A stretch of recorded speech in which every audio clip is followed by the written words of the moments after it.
বিধানচন্দ্র রায় আমাদের বাড়িতে আসা যাওয়া করতেন। যে এই আসছি বলে বেরিয়ে গেছেন, 17 দিন পর ফিরেছেন।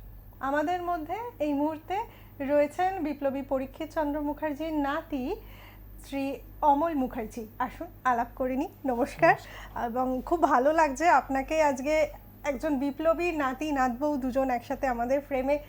এটা আমাদের কাছে একটা ভীষণ বড় পাওয়া এবং আপনার থেকেও বেশ কিছু জিনিস আমার জানার ইচ্ছে করছে। প্রথমে যেটা বলবো সেটা হচ্ছে যে প্রেসিডেন্সি জেলের কথা আমি আসবো, যেটা আপনি একটু আগে বলছিলেন যে ওখানে উনি ছিলেন এবং উনি অ্যাকচুয়ালি ওখানে 44 ডিগ্রিতে বন্দী ছিলেন স্টেট প্রিজনার হিসাবে। এছাড়াও উনি বিভিন্ন বেঙ্গলের জেলে ওনাকে পাঠানো হয় বিভিন্ন সময়, তো তার মধ্যে প্রেসিডেন্সি জেলও ছিল আর কি। আচ্ছা।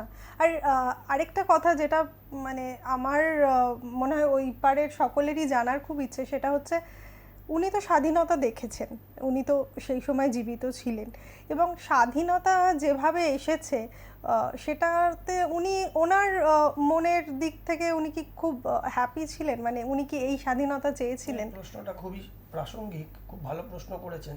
অ্যাকচুয়ালি আমরা তো সবাই জানি যে স্বাধীনতা এটা জাস্ট একটা সমঝোতা ছিল, মানে একটা জাস্ট ট্রান্সফার অফ পাওয়ার। মানে প্রকৃত স্বাধীনতার জন্য যে বিপ্লবীরা এইভাবে তাদের জীবন যৌবন পুরোটা দেশ মায়ের পায়ে বলি দিয়ে দিল, তার বদলে যে স্বাধীনতা ওনারা স্বপ্ন দেখতেন, যে স্বাধীনতার জন্য ওনারা তাদের জীবনকে বলিদান দিয়েছিলেন, সেই স্বাধীনতা তো আমরা পাইনি, এটা সকলেই জানে। আপনারা এখন আরও অনেক কিছু নতুন নতুন তথ্য আমাদের সামনে আসছে। তো উনি খুবই দুঃখ পেয়েছিলেন, দুঃখ প্রকাশ করেছিলেন। আমরা আমার কাকা জ্যাঠাদের কাছে কিছুটা শুনেছি। আমি যদিও খুব অল্প বয়সে আমার বাবাকে হারিয়েছি, ফলে তখনও আমার সেই মানসিক ছিল না যে আমি দাদু সম্বন্ধে কিছু জানতে পারি। পরবর্তীকালে আমি কাকার থেকে, আমার পিসির থেকে, আমার জ্যাঠার থেকে অনেক তথ্য পেয়েছি, যেগুলো আমি আমার পরিবারের সাথে শেয়ার করেছিলাম। তো তখন থেকে আমরা জানতে পেরেছি যে উনি এতটাই দুঃখ পেয়েছিলেন যে উনি প্রায় ভগ্ন স্বাস্থ্যের, উনি কিন্তু খুব শক্তিশালী একজন ছিলেন। তার কারণ উনি অনুশীলন সমিতিতে নিয়মিত যাতায়াত করতেন, উনি তার সদস্য ছিলেন, সক্রিয় সদস্য ছিলেন অনুশীলন সমিতির। ফলে এবং উনি নিয়মিত শরীর চর্চা করতেন। কিন্তু উনি কিন্তু এই স্বাধীনতার পরে উনি কিন্তু রাজনীতি থেকে স্বেচ্ছা অবসর নেন। 1947 সালে যখন আমাদের দেশ স্বাধীন হয়, তারপরে 1949 সাল নাগাদ স্বেচ্ছা অবসর নেন এবং যে বছর উনি 56 সালে শেষ নিঃশ্বাস ত্যাগ করেছিলেন। তার আগে পর্যন্ত উনি কিন্তু ভগ্ন স্বাস্থ্য হয়ে গেছিল ওনার। এক তো বিভিন্ন জেলে যখন বিভিন্নভাবে ব্রিটিশরা যে টর্চার করেছিল, তার একটা আফটার এফেক্ট তো আছেই। এছাড়া উনি মনের দিক থেকে না খুব ভেঙে পড়েছিলেন। আপনি নিশ্চয়ই একটু আগে শুনলেন যে আমাদের বাড়িতে স্বাধীন ভারতবর্ষে আমাদের পশ্চিমবঙ্গের মুখ্যমন্ত্রী বিধানচন্দ্র রায় আমাদের বাড়িতে আসা যাওয়া করতেন এবং আমার দাদুকে উনি মন্ত্রিসভায় মন্ত্রিত্ব নেওয়ার জন্য অনুরোধ পর্যন্ত করেছিলেন, কিন্তু উনি স্বেচ্ছায় বলেছিলেন যে এই স্বাধীনতার জন্য তো আমরা লড়াই করিনি। এবং উনি রীতিমতো স্বাধীনতার পরবর্তী যে বাংলা বা ভারতবর্ষের যে পলিটিক্সটা হচ্ছিল, উনি তার রীতিমতো ঘৃণা বোধ করেছেন, সেগুলো আমরা জানতে পেরেছি আর কি। আচ্ছা, আপনি যখন একটু বড় হলেন, মানে তখন যখন জানলেন যে আপনার দাদু একজন ফ্রিডম ফাইটার, তখন সেই খুবই তো গর্ববোধ হয়ে এখনো হয় এবং আজীবন হবে। এবং আমি শুধু নয়, আমার পরবর্তী প্রজন্মের কাছে আমি সেইটা এমনভাবে তুলে ধরে রেখে যেতে চাই, তারাও যেন প্রজন্মের পর প্রজন্ম এইটা বলতে পারে এবং গর্ববোধ করে যে আমরা এই ভারতবর্ষের পরাধীনতার হাত থেকে যেসব রত্ন যারা ছিলেন, ভারত মায়ের যারা সন্তান, মানে সেই অগ্নিযুগের যারা বীর সন্তান, তার একটা অংশ আমার দাদু ছিলেন এবং আমি তার উত্তরসূরি। এবং আমার পরবর্তী প্রজন্মকে আমি বলবো, আমি তো গর্ববোধ করি, আমার পরের প্রজন্মও এটা প্রজন্মের পর প্রজন্ম যাতে গর্ববোধ করে, এই আশা আমি রাখি। একদম একদম। এবং এই মুহূর্তে আপনাদের সাথে আমি একটু সময় কাটাচ্ছি, এটাও আমার কাছে খুব মেমোরেবল একটা মুহূর্ত। সেটা আমার কাছে মানে রয়ে যাবে এবং এই পডকাস্টের এখন তো সবই ডিজিটাল, আমার মনে হয় এটাও বহু বহু বছর রয়ে যাবে। এবং আরেকটা যে প্রশ্ন আমি করতে চাই সেটা হচ্ছে যে একদিকে যেরকম এটা আমাদের গর্ব যে একজন বিপ্লবী পরিবার আপনাদের, এবং আরেকদিকে ভীষণই দুঃখের ব্যাপার যে বাঘা যতীন, এই যে বড় বড় নামগুলো, এই নামের সাথে উনি ভীষণ অঙ্গাঙ্গিভাবে জড়িয়েছিলেন, কিন্তু আজও পরীক্ষিত চন্দ্র মুখার্জির নাম কিন্তু বহু মানুষ জানেন না। এবং আপনাদের দুজনেরই একটা সাংঘাতিক রকম মানে স্ট্রাগল রয়েছে তার ব্যাপারে এত তথ্য বার করাটা আপনারা দুজনে করলেন কি করে, যে একটু একটু করে মানে সেই জার্নিটা একটু দুজনের থেকেই শুনবো। দেখুন, এইটা আমি তো অনেক গল্প করেছি, কিন্তু এই কৃতিত্বটা ওরই যায়। তার কারণ ও কিন্তু নিজের থেকে আমি যেহেতু আমার পেশায় আমি কিছুটা ব্যস্ততার কারণে এতটা সময় আমি এখানে দিতে পারিনি, কিন্তু ও আমাদের সন্তান একটু বড় হওয়ার পরেও যখন ফ্রি সময় পায় ও কিন্তু এই সময়টা পুরোটাই এই কাজে নিয়োগ করেছে নিজেকে, এবং একটু একটু একটু করে কিন্তু আজকে বিন্দু বিন্দুতে সেই সিন্ধু তৈরি করতেও পেরেছে। আজ আমাদের কাছে আমরা যতটা তথ্য সমৃদ্ধ, এটা শুধু আমাদের পরিবার হিসাবে নয়, উনি তো পরিবারের অংশ শুধু ছিলেন না, উনি স্বাধীনতা সংগ্রামীরা সারা দেশের মানে একদম একদম দেশের গর্ব, তারা পুরো দেশের দেশ তাদের জন্য, দেশবাসী তাদের জন্য অ্যাকচুয়ালি গর্ববোধ করে। তো ওনারা কারোর একটা সংসারের নিচে কোনোভাবেই ওনাদেরকে আবদ্ধ করে রাখা যায় না। তো আজকে আমাদের দেশবাসীর জন্য এটা একটা গর্বের বিষয় যে ওনাদের সম্বন্ধে জানা যাচ্ছে। হ্যাঁ, দেখুন, আনসাং হিরোজ বা এই জাতীয় অনেক বই লেখা হয়েছে যেখানে বহু বিপ্লবীর নাম নেই বা অল্প অল্প অল্প করে এসছে, পরবর্তীকালে তাদের নিয়ে বই লেখা হয়েছে বা হচ্ছে, তাদেরকে জানা গেছে।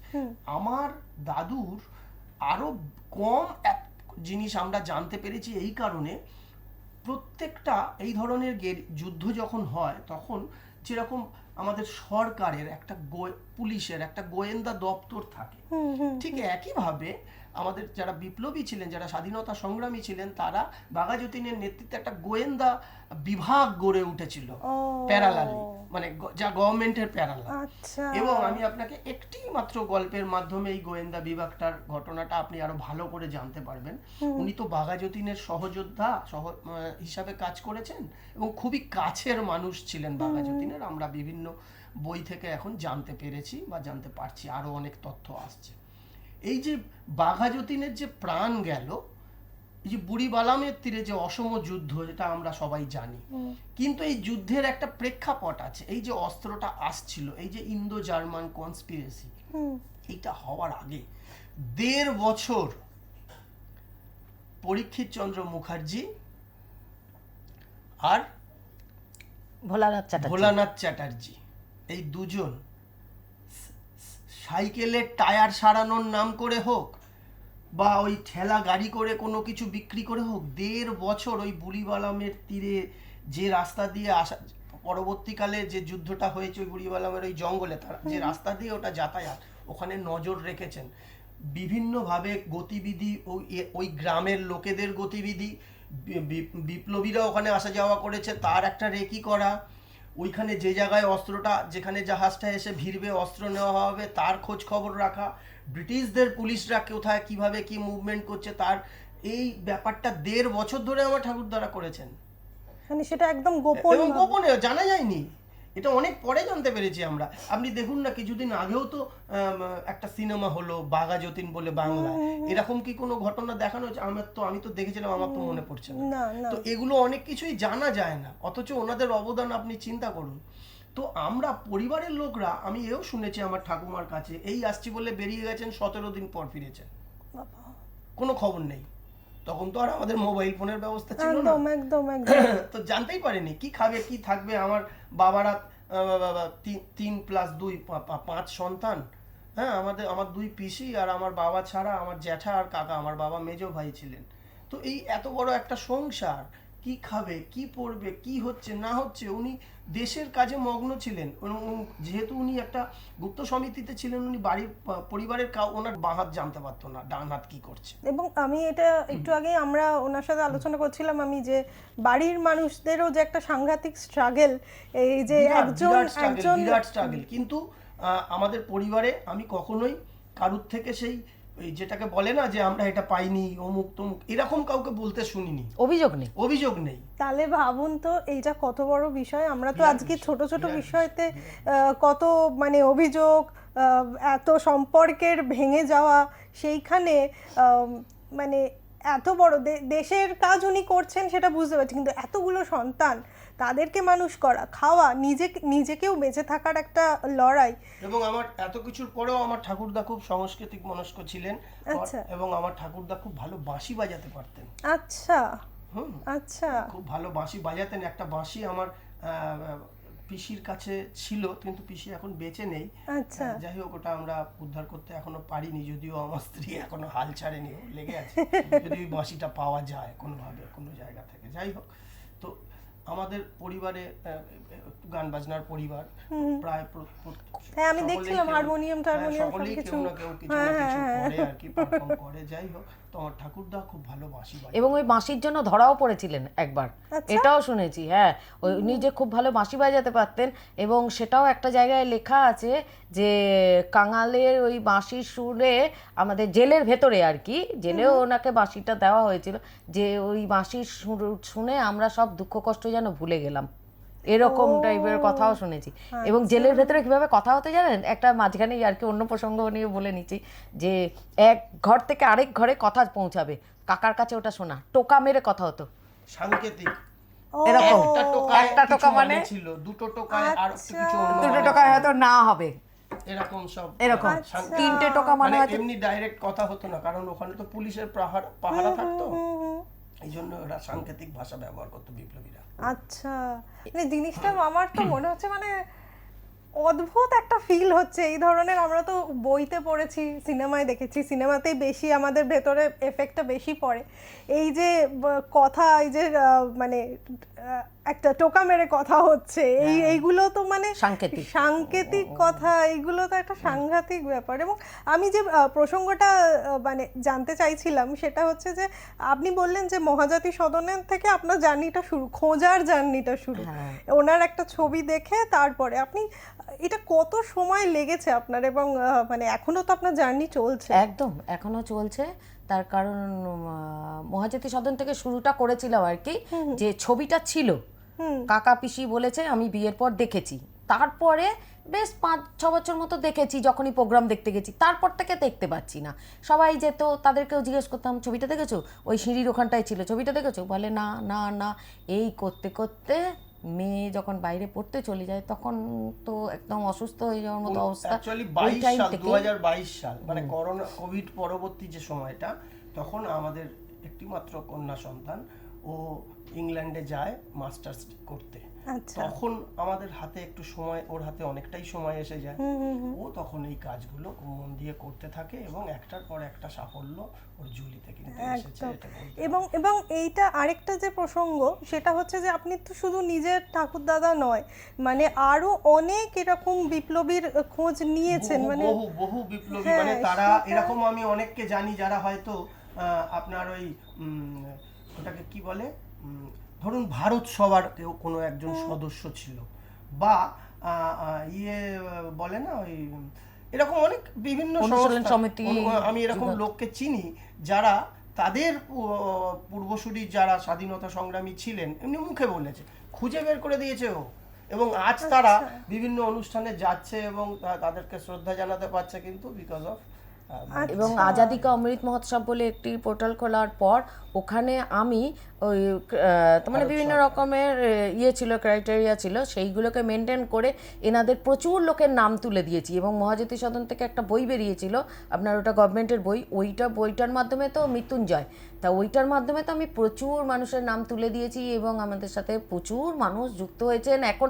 আর আমি প্রচুর মানুষের ভালোবাসা আর হেল্পও পেয়েছি, কিন্তু এই একা যে করেছি আমি তা কিন্তু নয়, আমি একটু এগিয়েছি, কিন্তু তারাও কিন্তু আমাকে অনেকটা করে এগিয়ে দিয়েছে। এই যে মহাজাতি সদনের ছবিটা না পাওয়া, তারপরে ওখানকার ডিরেক্টর আমাকে ভীষণভাবে হেল্প করেছেন, ঠিক আছে। আমি একজনকে চিনি, হিউম্যান রাইটস কমিশন হয় না, সেখানের মেম্বার ছিল। তারপরে সে একবার ওকে, তার সাথে ওর পরিচয় হওয়ার পরে বলে যে এরকম আমার দাদু, ও খুঁজে বের করেছে, আজ তিনি বিভিন্ন মঞ্চে তাকে দেখা যায় তার দাদুর হয়ে করছেন। না, এই সংগঠনটাও কিন্তু বলতে গেলে ওই লতায় পাতায় আমাদের ঠাকুরদারাও হয়তো চেয়েছেন এই সময়, কারণ তারা না ওই টুকটাক একটা প্রোগ্রামে যেত বা এরকম আর কি, কিন্তু একত্রিত হওয়া, এই যে ঠাকুরদার একটা বই বেরোনো, এই সেইখানে আমাদের ডাকা, বা তার পরবর্তীকালে আরও তারাও দেখলাম দু একটা করে, অন্যান্যরা আরও দু একটা করে প্রোগ্রাম করছে, সেই সব জায়গাগুলোতে ডাকা, এইগুলো করতে করতেও কিন্তু এখন মানুষ বা পরবর্তী জেনারেশনের ছেলে মেয়েরা এগিয়ে আসছে, সাড়া পাচ্ছি তাদেরও আর কি। তারাও রিসার্চ করছে, অনেক কিছু তথ্য আরও সামনে আসছে। যেরকম আমি আপনাকে বললাম যে কেমব্রিজ ইউনিভার্সিটি থেকে চার্লস টেগার যে ফাইল এখান থেকে নিয়ে গেছিল, সেই ফাইল থেকে তার যে নির্যাস, সেটা আজকে আমাদের সামনে, সেটা একটা বইয়ের আকারে অলরেডি প্রকাশিত হয়েছে, আনন্দ পাবলিশার্স থেকে সেটা বেরিয়েছে। সেখানে আমার ঠাকুরদার পরীক্ষিত চন্দ্র মুখার্জির প্রচুর তথ্য সামনে এসছে, কোন কোন নাম কি ছিল, কি করেছেন না করেছেন। তো এরমভাবে অনেকেই এগিয়ে এসছে, এবং এখন আমরা আশা করছি আগামী দিনে আরও অনেক হবে, এবং যত আনসাং হিরো যাদের অবদান, মানে যাদের অবদান ছাড়া, যাদেরকে ছাড়া আজকে আমাদের এই স্বাধীনতা অপ্রাপ্তিই রয়ে যেত, তাদের সকলের নাম একদিন সামনে আসবে, এই আশা রাখি আমরা। একদমই তাই। এবং আমি বলবো যে বিপ্লবীর ছবি আমাদের সাথে রয়েছে, এবং একজন বিপ্লবী যেটা মনে করেন যে একা নয়, সবাই মিলে কাজ করব, এবং আমার মনে হয় আপনি তো বটে, এবং আপনার যোগ্য স্ত্রী, যিনি শুধু নিজে ঠাকুরদাদার খবর বা তথ্য নয়, আনুষঙ্গিক আরও অনেক বিপ্লবীকে এক ছাদের তলায় নিয়ে এসেছেন। আমার মনে হয় একজন বিপ্লবীর বাড়ির পুত্রবধূ এইরকমই হওয়া উচিত। আমার নিজের গায়ে কাটা দিচ্ছে, আমি সাধুবাদ জানাই। আমি তো মাঝে মাঝে ভাবি যে হয়তো আমার ঠাকুরদা পুনর্জন্ম হয়েছে ওর। একদমই এটা কিন্তু হতেই পারে, কারণ আমি জন্মান্তরবাদে বিশ্বাস করি। যাই হোক, আমার মাঝে মাঝে মনে হয়, কারণ হঠাৎ এত সাবজেক্ট থাকতো, এই সাবজেক্টটা নিয়েই একদম। আমার আরেকটা জিনিস আছে, আমরা বলি না যে আশীর্বাদ ছাড়া কিছু কিছু জিনিস সম্ভব হয় না, এবং আশীর্বাদ তো সেভাবে বোঝা যায় না, এই ধরনের কাজের মাধ্যমেই বোঝা যায়। এই যে একের পর এক তথ্য ওনার হাতে আসছে, আমরা চাই অনেক কিছু, কিন্তু করতে তো সব সময় পারি না, কিন্তু লেগে থেকে একের পর এক উনি খুঁজছেন এবং ওনার হাতে আসছে, এইটাও তো একটা মনে হয় মিরাকেলের থেকে কম কিছু নয়। কি বলে না যে ওই যে এটা হিন্দিতে আছে, তা বাংলা করলে হয় যে মন থেকে কিছু চাইলে সেটা ভগবানও তাকে মানে ফিরাতে পারে না, তাকে সেটা প্রাপ্তি ঘটে। ওর ক্ষেত্রে এরকম আমি দেখেছি অনেক অদ্ভুত অদ্ভুত ঘটনা, যে ধরনের ফাইল, যে ধরনের তথ্য সামনে এসছে না, আমরা ভাবতেই পারি না। মানে ফর ইনস্ট্যান্স আমি আপনাকে বলছি, ও এখানে থেকে বাংলাদেশে আমার দাদুর ভিটে বাড়ি, তার দলিল, খাজনার কাগজ জোগাড় করে ফেলেছে ওখানকার সাংবাদিকের সহায়তা। এটা কি মানে সত্যি, মানে আপনি বলুন তো, এটা ওনাদের আশীর্বাদ ছাড়া কখনোই সম্ভব না। একদমই তাই। এটা মানে এবং সেই বাড়ির ছবি, তার দলিলের সেই ভিডিও আমিও দেখেছি। দেখেছেন? একদম আমি দেখেছি, এবং আগের দিন বলছিলাম 2024 সালে 26শে নভেম্বর তাকে শ্রদ্ধা জানাতে ওখানে যাবও ঠিক করেছিলাম, কিন্তু পরিবর্তিত রাজনৈতিক পরিস্থিতি এতটাই বিগড়ে গেল যে আমরা বাংলাদেশ তখন আর যেতে পারলাম না সেই সময়। তবে আমরা পরিকল্পনার মধ্যে রেখেছি আগামী দিনে একটা শান্ত পরিবেশ, শান্ত পরিস্থিতি সৃষ্টি হওয়ার পরে আমরা নিশ্চয়ই যাব আমাদের ভিটে বাড়িতে, এবং সেখানে গিয়ে ওনাকে শ্রদ্ধা জানাবো। এবং আরেকটা কথাও বলবো সেই ব্যাপারে, উনি আপনার 38 সালে যদুগোপাল মুখার্জির নেতৃত্বে আপনার খুলনা সাতক্ষীরা জেলা থেকে উনি কংগ্রেস, তখন তো একটাই দল ছিল, এই দলের উনি সভাপতি নিযুক্ত হয়েছিলেন সাতক্ষীরার। আচ্ছা, উনি যেখানে থাকেন, যেখানে আমরা বাড়িটা পেয়েছি, আচ্ছা, না ওখান থেকে আরেকটু দূরে সাতক্ষীরা থেকে, সেটা ওই উনি তারপর জায়গাটাতে পদটা তো ত্যাগ করে দিয়েছিলেন, উনি তো সেই পদে একদমই নেননি, ওইটা নির্বাচিত হয়েছিল। তখন তো উনি রাজনীতিতে ছিলেন, ওটা 1938 সালের ঘটনা। 1938 সালে উনি নির্বাচিত হন, তারপরে তো উনি রাজনীতিতে ছিলেন, স্বাধীনতার পর অবধিও ছিলেন। উনি তার প্রায় ওই ঘটনার প্রায় 10 বছর পর অবধি উনি সক্রিয়ভাবে রাজনীতিতে ছিলেন, দেশ স্বাধীন হওয়ার পরেও।